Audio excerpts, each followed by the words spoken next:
everybody. Welcome back to the Exercise of the Week with our exercise coordinator, Charlie Merlot. Thank you for joining us again, Charlie. Charlie, what do you have for us today? So today we're going to talk about the goblet squat. Going to talk about just a free weight exercise, pretty common around here. Right. A lot of us use the goblet squat for a variety of reasons, but I want to spend a little more time talking about a little bit of the nitty gritty. Yeah, absolutely. So, and to tell you the truth, that goblet squat to me, it's kind of one of those exercises that's always been around, but I think the name was relatively new to me in the last 9 or 10 years or something. It hadn't been out there that long. Doesn't seem like it to me, but the movement seems like it has. Yeah, and it is a relatively new exercise when you look at the wide variety of exercises that are out there, and kind of a little bit the history behind it. So there's this coach. His name is Dan John. He's well known in the strength conditioning field, and he's actually the one that supposedly invented the goblet squat when it first started. Kind of his thought process behind that is he was trying to find a way to teach beginners how to squat properly. So how to teach them good form in a way that supports the musculature and just supporting the good mechanics. And that was something that he struggled early on, was how to teach people how to squat properly. So he was going through just different exercises, different ways to do that, and he just kind of stumbled upon the goblet squat. And so, well, I tell you, and that's something we work on a lot here. I mean, that's one of the first things we do with our clients is teach them what I've always said is the most important exercise you'll ever do, which is a squat. But you're right, teaching that form correctly, finding the best way to take somebody simply through the actual mechanics of a squat, which most people think that sitting down. I do that right all the time. Actually, we don't. Right. We do that wrong, and we stand up wrong too. So I can understand why he would get dive so deep into this subject.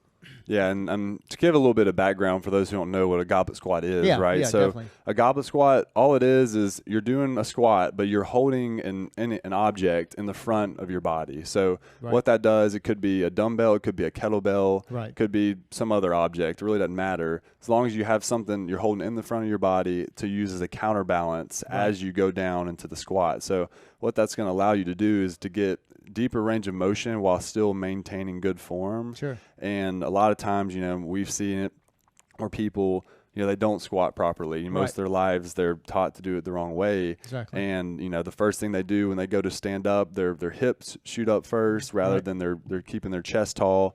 And that's where, a lot of bad mechanics start to come into play. But where that weight in the front of your body comes in is it allows you to maintain that upright posture and that upright torso. Well, that's the key.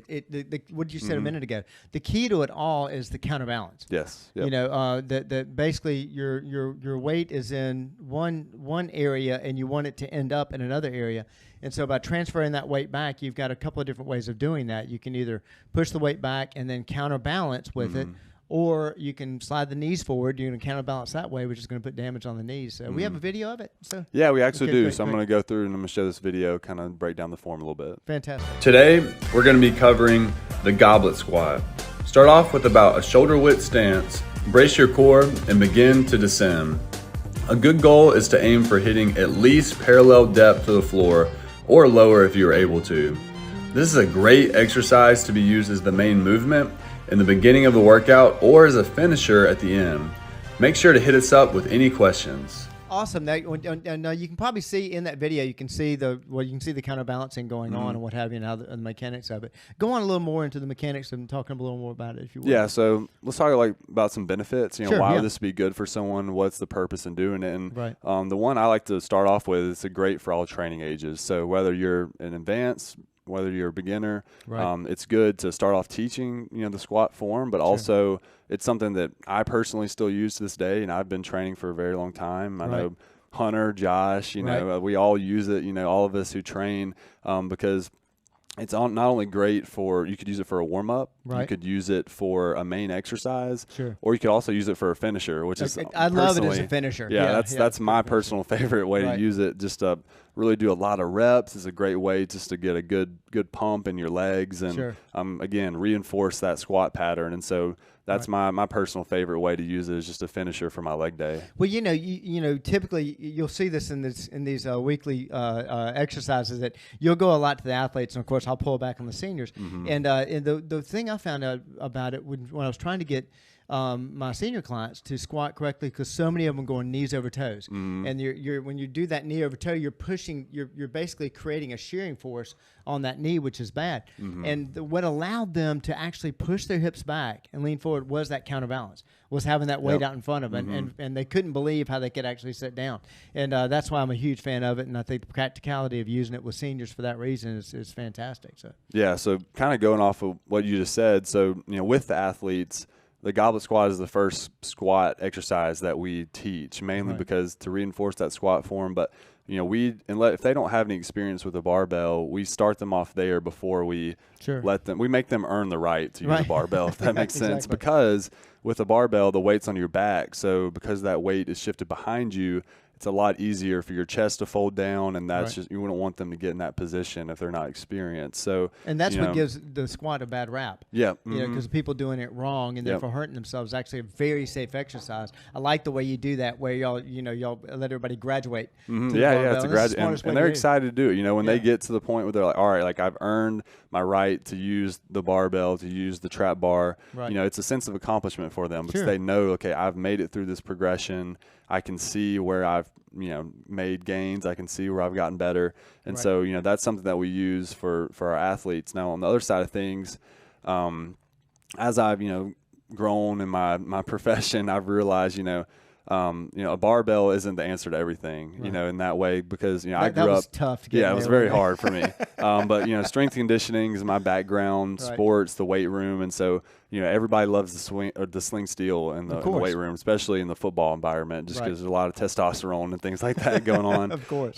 So that's not always the answer, especially in the environment that we train in, right? And so there's plenty of ways to train the squat. Not everybody needs to use a barbell. Not everybody needs to have that compressive loading on their back. We have a lot of people that come in that have back issues, and that's not an option for them.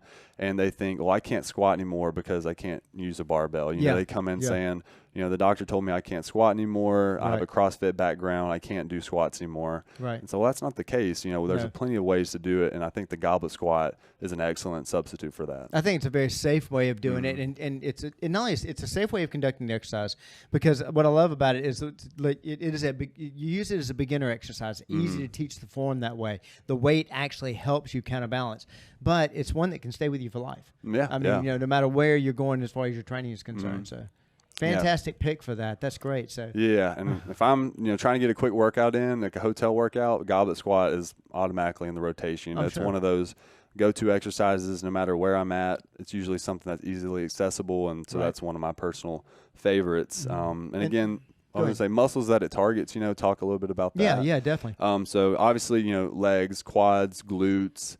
One that people might not think about is your lats. So because you're holding that weight up here, you have to think about just engaging those lats just to maintain good posture. And obviously your core too, just to keep yourself from folding over, keeping that upright torso. Well, in doing a squat correctly, you're going to engage the hamstring some also.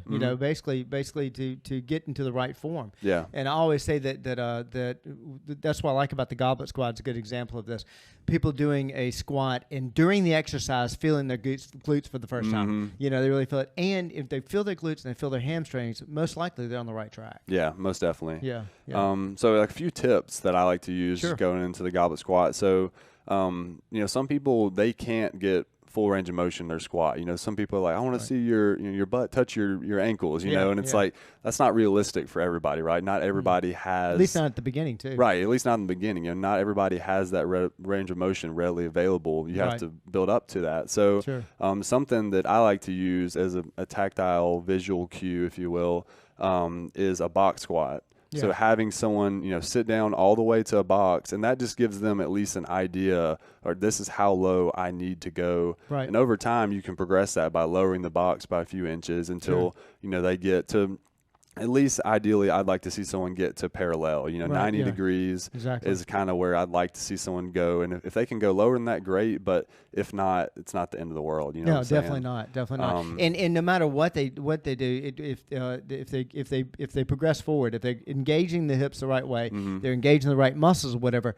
that is going to be better than where they are. By far. Most definitely. And a few other tips. So something I tell people before they squat, is to think about screwing your feet into the floor. Oh, wow. And what that is creating torque in your hips. Okay. And it's allowing those hips to stay tight, to lock down. And really what we're trying to do there is we're trying to prevent the knees from caving in. Yeah. That's often a common thing that we see when people squat. Their knees start to cave in. And again, it's just bad mechanics. Right. So that cue of thinking about screwing your feet into the floor, creating that torque is going to prevent those knees from caving in. Sure. I found that to be an effective cue. Brilliant. Another one, pull the shoulders down and back. We talk about that in a lot of exercises, right? But posture, engaging the lats, engaging the rhomboids. Right. And last but not least is breathing and bracing. So think about maintaining stability in the core. Sure. One way to do that is just maintaining pressure. I like to say, think about a water bottle, right? It's a plastic bottle.